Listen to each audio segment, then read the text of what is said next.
வாழையடி வாழையாய் வாழ்வதனை வாழ்ந்திருப்போம் என்று நீடூடி வாழ்வதற்கு உதாரணமாய் நம் தமிழன் சொல்லிச் சென்றானே, அவ்வாழை மரத்தின் வாழை இலையின் மகத்துவம் தெரியுமா உங்களுக்கு? சொல்ல போகும் காரணங்களை தெரிந்து கொண்டால் விசேஷ நாட்களில் மட்டுமல்ல, தினமும் வாழை இலையில்தான் உணவு உட்கொள்வீர்கள்.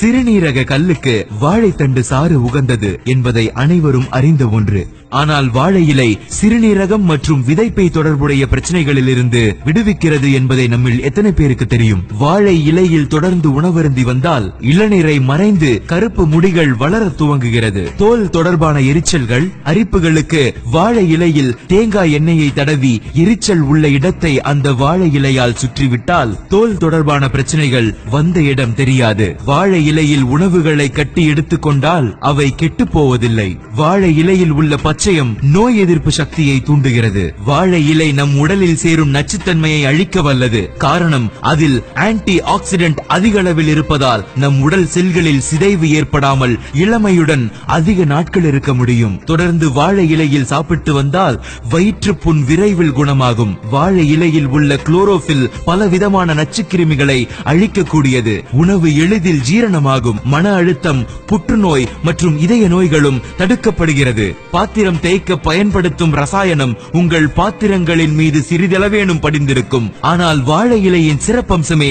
அது இயற்கை தந்த கொடை.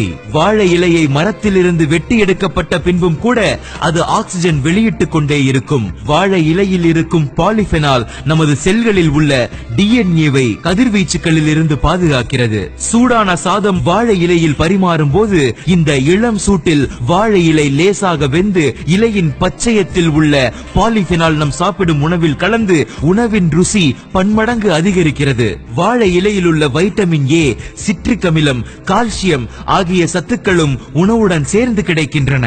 வாழை இலையில் வைக்கப்படும் கீரைகள், காய்கள், பழங்கள், பூக்கள் ஆகியவை விரைவில் வாடாது. பிளாஸ்டிக், தெர்மாகோல் அல்லது பேப்பர் பிளேட்ஸ் போன்ற உடலுக்கு கேடு விளைவிக்கும் அதனை பயன்படுத்துவதை விட ரசாயன கலவையற்ற வாழை இலையே பாதுகாப்பானது. வாழை இலையில் உணவு சாப்பிட்ட பின் அதனை அலச வேண்டாம். அவ்வகையில் தண்ணீர் மிச்சமாகிறது. ஆடு மாடுகளுக்கு உணவும் கிடைக்கிறது. இது ஒரு சிறந்த சுற்றுச்சூழல் மறுசுழற்சியாகும். ஆடு மாடுகள் இல்லாவிட்டாலும் நிலத்துக்கு உரமாக மாறிவிடுகிறது. தீப்புண், காயம் சரியாக வாழை இலை எவ்வளவு உதவுகிறது என்பது நாம் அனைவரும் அறிந்த விஷயமே. நம் பாரம்பரியத்தில் திருத்தலங்களில் இருக்கும் இறைவன் முதல் இல்லத்தில் இருக்கும் கடைக்கோடி குடிமகன் வரை அனைவரும் வாழை இலையில் சாப்பிட்டது ஆன்மீகம் மற்றும் அறிவியல் கலந்த நம் பாரம்பரியம்.